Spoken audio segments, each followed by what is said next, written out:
Why has this happened? The frightened beast wanders the wood as though urged forward by an invisible force. Its blackened hide is scarred from stoning, its claws broken and chipped. It has no one to soothe its wounds, and that pain brings back the abuse it endured in town. The path ahead is brimming with an eerie force, as if something may jump out of hiding at any time. With quickened heartbeat and moistened eyes, the beast tenses. Yet it pushes forward in search of peace. There comes a light, then another. Softly glowing orbs begin to surround the beast. It immediately seeks safety within the darkness. Soft giggles tickle the beast's ears. It rubs its eyes and sees small boys and girls with vividly colored butterfly wings fluttering in midair. They are delicate, their limbs long and lithe. Their faces are perfectly sculpted, with eyes like jewels. Suddenly, the beast unearths long-buried knowledge. The creatures that float before it are fairies.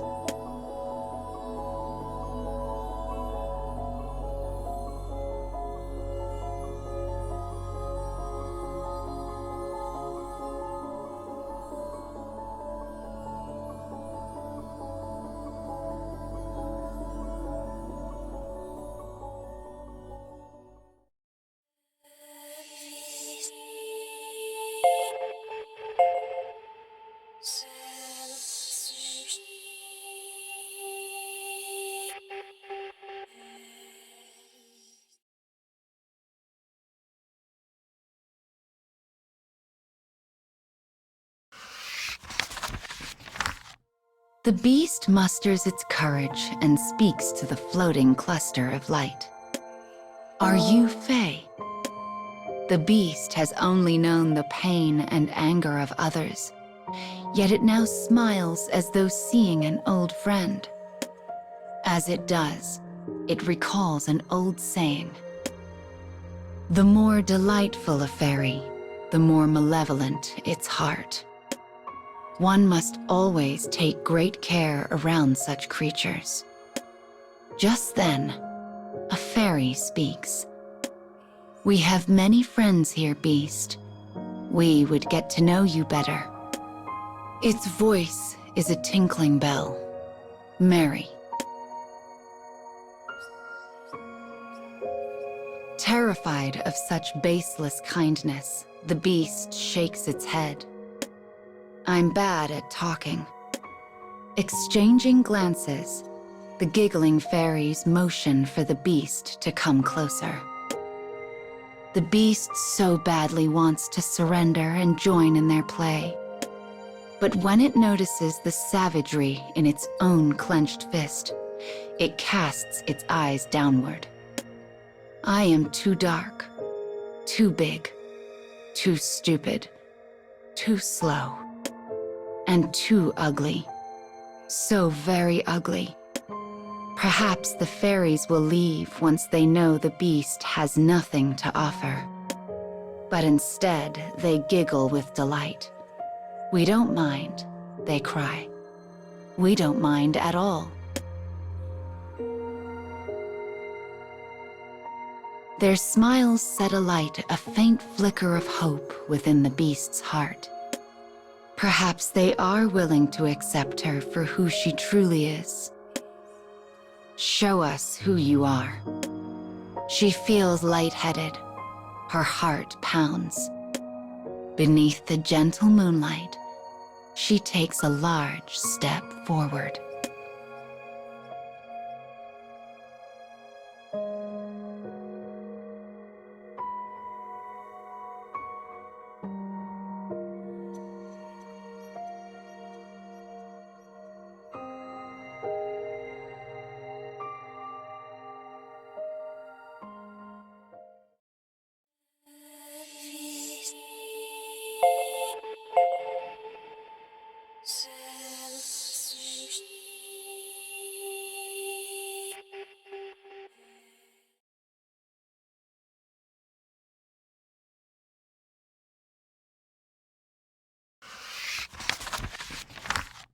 The beast steps from the darkness toward the light of the Fae. Moonlight lays bare the abyss of its body. It timidly opens its eyes and beholds a gaggle of fairies. Their faces are twisted with sick delight. Ew, you're so ugly. So ugly. You're neither fairy nor demon. You're not even human. What are you? Their shrill laughter overwhelms the beast, and its heart is instantly consumed by a ferocious storm. Fairies flit around the beast's nose as though emphasizing its hideousness. Gosh, aren't you embarrassed to be walking around like that? Why would we ever be your friend? The sweet, cherubic fairies turn the beast into a source of utter mockery, shredding its heart in the process. It is not their fault. I should not have spoken. How I loathe myself. Heartbreaking emotions pour from the beast in a howling maelstrom. The lights go out. As the beast swipes the air, the fairies vanish in the blink of an eye. Beautiful butterfly wings explode in the moonlight. But the impulse is still there. I hate you, you're liars. Leave me alone. But the beast only thinks these things, for it cannot find the will to speak. It continues its rampage, shrieking in unholy fury as the entire forest falls before the power of its frenzy.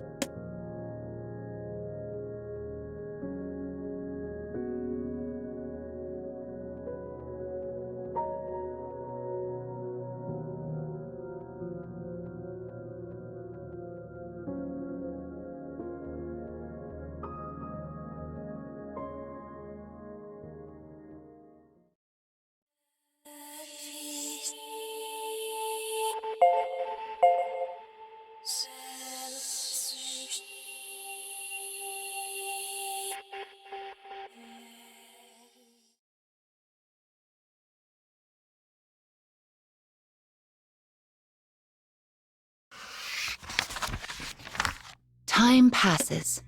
How much, none can say. When the beast comes to its senses, it beholds a terrifying scene. Wings and limbs are torn to shreds. Small bodies lie on the ground, their faces frozen in fear.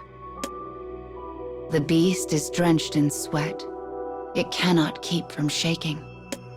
The beast runs then, and as it runs, the remaining fairies give chase with furious rage. It runs and runs until its heart is near to bursting. Finally, it loses its pursuers and enters an odd, crumbling ruin. It is silent here. Even the insects are given no voice. At last, the beast stops shaking. It finds no jeers from the townsfolk here, no whispering of the trees. The tranquility is comforting. It offers an embrace gentler and warmer than any other soul could offer.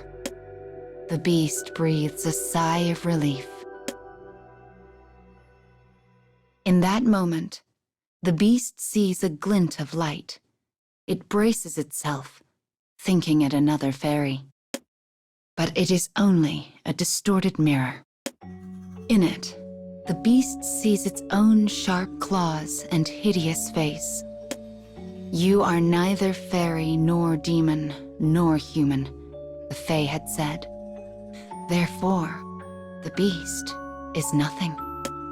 It is because the beast looks like this, because it is nothing, that it finds no acceptance in the world. Perhaps it should have stayed alone, so it would never hurt another in an outburst of emotion. despite how much it craved attention.